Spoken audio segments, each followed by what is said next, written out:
And we're live. Welcome to the Pot Top Podcast. Today we're going to be talking about a story out of Massachusetts where regulators have fined 3 companies a total of $800,000 for various infractions.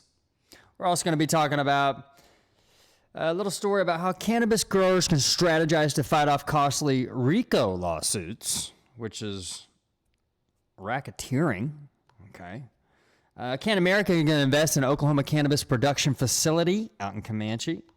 And looks like our proponents have proposed a new petition to legalize recreational marijuana in Oklahoma. Smoke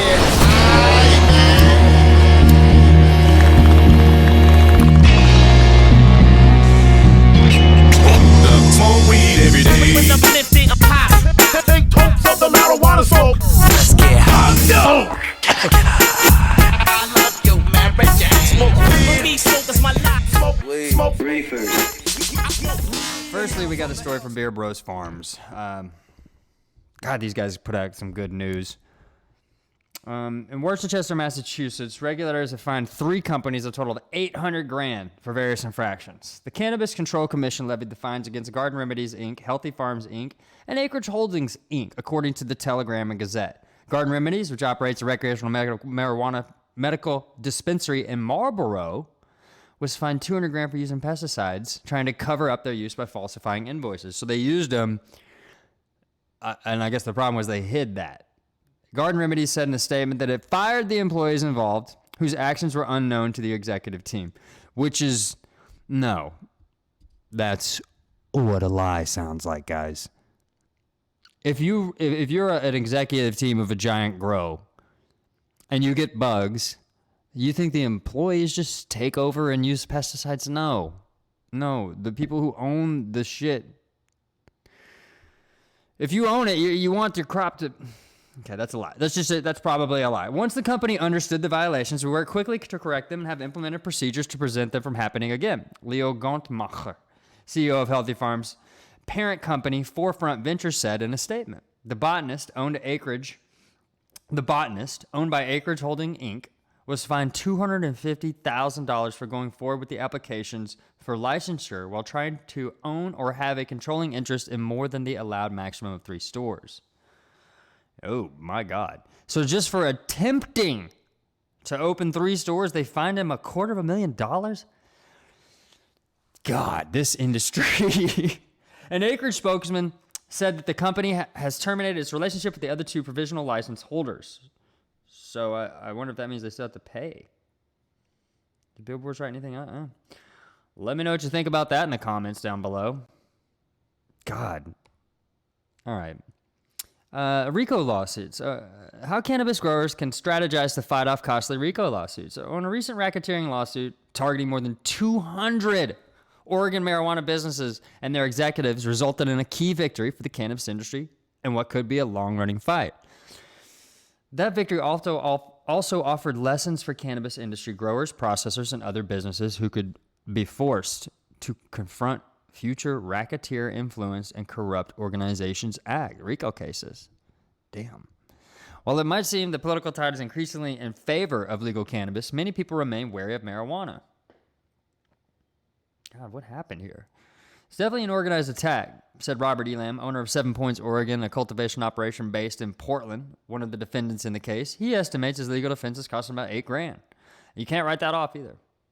RICO cases have been filed against cannabis companies in several other states, including California and Colorado, typically costing a cultivation operation owner a minimum several $1,000s in legal fees. So I guess they're not getting charged. Those filing suits often complain that nearby cannabis grows smell, for example, and decrease property values. I get it. Industry attorneys and business owners advise that cannabis growers looking to strengthen their defense against a possible RICO case should consider this: building a strong network of fellow cannabis business owners to defray legal costs. So, oh my God. Joining a marijuana trade association to share resources and keeping airtight business records. So what they're saying is this is coming no matter what, I guess. Alex Tinker, a Portland cannabis attorney who represented roughly 80 industry representatives and more than 20 businesses in the suit, said this case didn't fully arise out of someone being harmed by a neighboring cannabis company, but more out of a fight over the normalization of marijuana. Ugh. It is at least somewhat a function of an organized effort to use this statute as a tool to attack the cannabis industry because prohibitionists have lost the cultural battle and have lost the legal battle, he said. Damn. So they're coming at you no matter what. God, this sucks for these people. The Oregon RICO suit was followed by plaintiff Laura Underwood. Hey, House of Cards much? Who allegedly in July 18 that smells from the neighboring marijuana processor diminished the use and enjoyment of her property. I mean, was she getting high from the scent? Named in the suit were 226 companies and their top brass, or principals, who conducted business with marijuana processor Oregon Candy Farm. 226 companies. Elam's 7 points sold less than $1,000 worth of trim to be processed by Oregon Candy Farm. More than a year later, Elam received a packet in the mail that named him in a RICO case, which he said was terrifying. He contacted his attorney, who put Elam in touch with other defendants so they could share the cost of the legal fight. God. Just a tiny amount of revenue really cost us in a big way. According to Elam, his connection to other industry officials in the Oregon cannabis market, including participation in trade associations, helped him immensely. Being involved in the industry and knowing people and being able to talk it through is the most helpful thing we've done, he said. Some companies named the Oregon case paid to settle out of court. But Elam said he was encouraged to fight because he knew others were sticking it out. If 7 points wouldn't have been able to share resources, the legal fees might have driven the company out of business, and the RICO case would have worked. God damn. We ended up just waiting it out because it's just wrong, he said. Stick it out.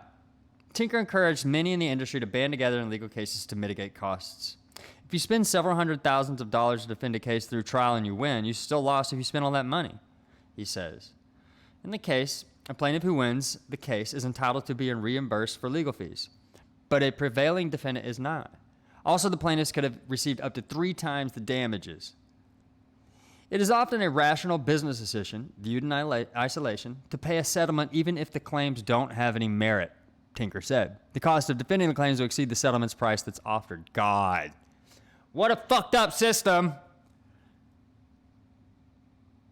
He doesn't fault businesses for settling because it took risk off the table. That said, we have some guidelines for what kind of cases will stand, Tinker said. And in this case, we strongly encouraging all parties to stand true and fight it. There was a legal precedent that the facts in the case didn't support a RICO claim, so he advised his clients that there was little risk. It doesn't exactly say what happened. The East Fork cultivators are paying $10,000 in legal fees, 200 to 300 hours.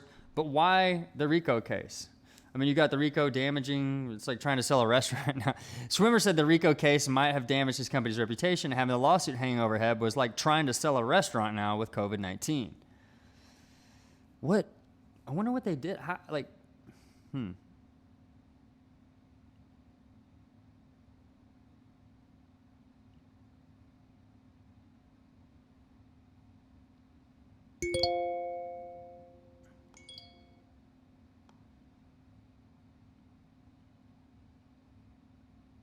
I can't imagine the RICO case isn't weirding people out. When East Fork applied its latest rounds of U.S. Small Business Administration loans for the Paycheck Protection Program, part of the federal government's assistance during the coronavirus pandemic, the application asked if the company was in a pending lawsuit. Howard said the company did receive a PPP loan, but he wonders if the lawsuit affected the overall amount of East Fork would have received.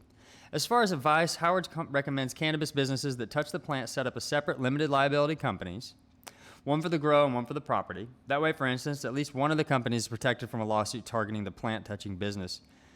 According to the IRS, it's not, but he would also like to see cannabis trade associations, both statewide and national, and marijuana attorneys in newer markets read up on precedents set in other states and try to put word out that these cases aren't successful in damaging the industry. However, Howard believes that would potentially have a ripple effect by convincing anti-marijuana attorneys to realize RICO cases aren't a good tactic for squeezing these businesses and taking the final punch at prohibition. Whatever we can do so that people don't have to reinvent the wheel every time. I feel bad for you guys in Oregon. Dude, cannabis business is rough. You can't take normal taxes. Or you could be like whoever this is out in Comanche, with a 5,000 square foot building on 2 acres of land and a cloning room with a CO2 extraction system was just invested in by Cann America, a publicly traded company, announced a letter of intent to invest in up to 25% stake, which is all you can take, in an Oklahoma cannabis production facility. So you could have millionaires come in and help you. There's that. In Oklahoma, I don't want to support that. Only $1 a month. They're hurting, but I hope they're okay. Recreational marijuana proponents file a new petition. Copy. The initiative petition, asking Oklahoma voters to legalize non-medicinal marijuana use, was filed in the Oklahoma Secretary of State's office late Friday, just 4 days after the same group withdrew a similar proposal. The original petition, designated State Question 806, was pulled after medical marijuana advocates complained that they had not been consulted and that the petition had not been fully vetted.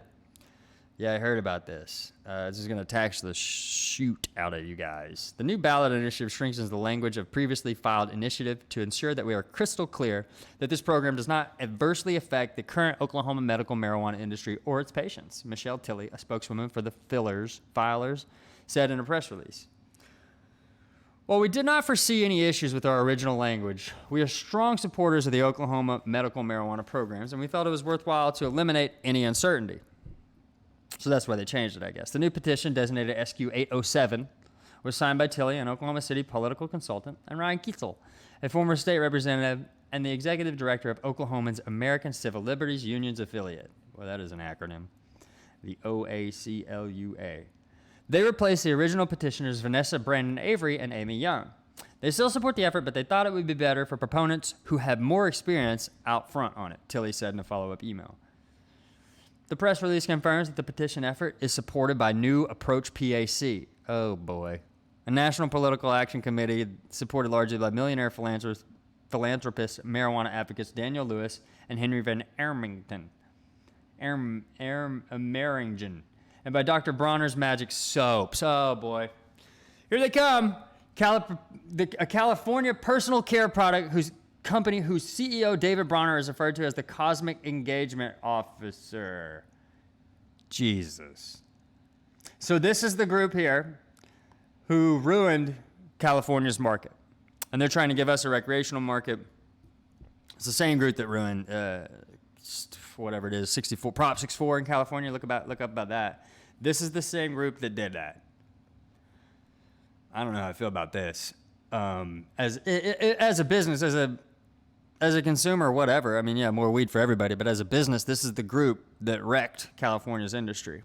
Another major donor is Privateer Holdings, a Seattle-based company intent on becoming a global force in the emerging cannabis markets. What's up, Privateer Holdings? Throw some pot, talk some money. Also Friday, Tolson, Paul Tay, filed a competing recreational marijuana position designated SQ 808, the drumbeat. The two-page petition leaves most questions of taxation and regulation to the state, but says the right of all persons to consume cannabis shall not be infringed. Okay. It also would require reparations be paid to all people incarcerated on marijuana charges. Damn. I wonder what that would cost. Before supporters can begin gathering the 178,000 signatures required to get either of the proposed constitutional amendments on the ballot, the petitions will be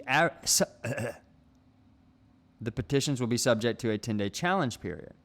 All challenges must be resolved before signature gathering can begin. I don't know what that means. Oklahomans turned out in record numbers to approve medical marijuana in 2018 of June. Yes, we did. Yes, we did. Well, there it is for today. Thanks, everybody.